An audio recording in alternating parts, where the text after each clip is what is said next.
আসসালামু আলাইকুম। প্রতিদিনের মতো আজকেও আরেকটি রেসিপি নিয়ে চলে আসলাম। আজকে ভীষণ মজার পিনাট বাটার তৈরি করে দেখাবো। এভাবে পিনাট বাটার তৈরি করে খেতেও ভীষণ মজা লাগে এবং তৈরি করাও খুবই সহজ। তৈরি করার জন্য আমি প্রথমে 1.5 কাপ বাদামকে ভেজে নেব। চুলার আঁচ মাঝারি লো হিটে রেখে বাদামগুলোকে ভেজে নিতে হবে, না হলে উপর থেকে পুড়ে যাবে, বাদামগুলো মুচমুচে হবে না। একটু সময় নিয়ে বাদামগুলোকে ভেজে নিতে হবে।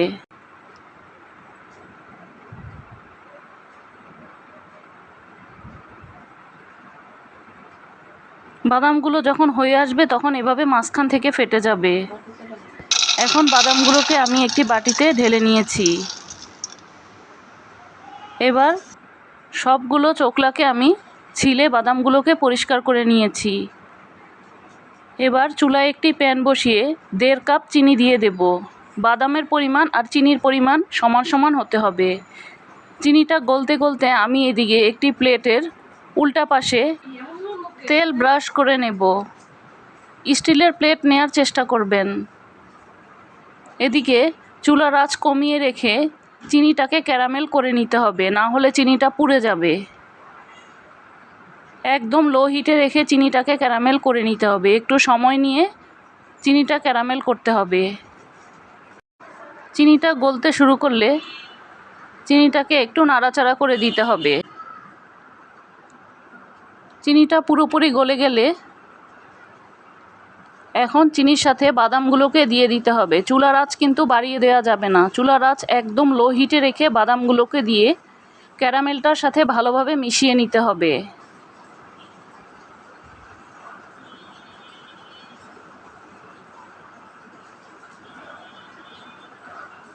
সবগুলো বাদাম যেন ভালোভাবে ক্যারামেলের সাথে মিশে যায়। সবগুলো বাদাম মেশানো হয়ে গেলে আমি যে প্লেটটাতে তেল ব্রাশ করে রেখেছিলাম সেই প্লেটটাতে বাদামগুলিকে ঢেলে দেব। ঢেলে চারপাশটাকে এরকম সুন্দরভাবে শেপ দিয়ে দেব। তারপর নরম অবস্থাতেই একটি বেলুন দিয়ে এভাবে করে চাপ দিয়ে সমান করে দিতে হবে। এই কাজটা গরম অবস্থাতেই করতে হবে, ঠান্ডা হলে করা যাবে না। এবার গরম অবস্থাতেই ছুরি দিয়ে কেটে নিতে হবে। বেলুন ছুরি সবগুলিতেই তেল ব্রাশ করে নিতে হবে, তাহলে আর এগুলোর গায়ে লেগে যাবে না। কেটে নেওয়া হয়ে গেলে ঠান্ডা হওয়ার জন্য একপাশে 1 ঘন্টা রেখে দিতে হবে। 1 ঘন্টা পর এগুলোকে তুলে নিয়েছি। কতটা সুন্দর হয়েছে দেখেই বুঝতে পারছেন। খুব সহজেই মজার এই পিনাট বাটারটি তৈরি করে দেখানোর চেষ্টা করেছি। রেসিপিটি যদি ভালো লেগে থাকে একটি লাইক দিতে পারেন। প্রতিদিন এই রকম রেসিপি পেতে পেজটিকে ফলো বা সাবস্ক্রাইব দিয়ে পাশেই থাকতে পারেন।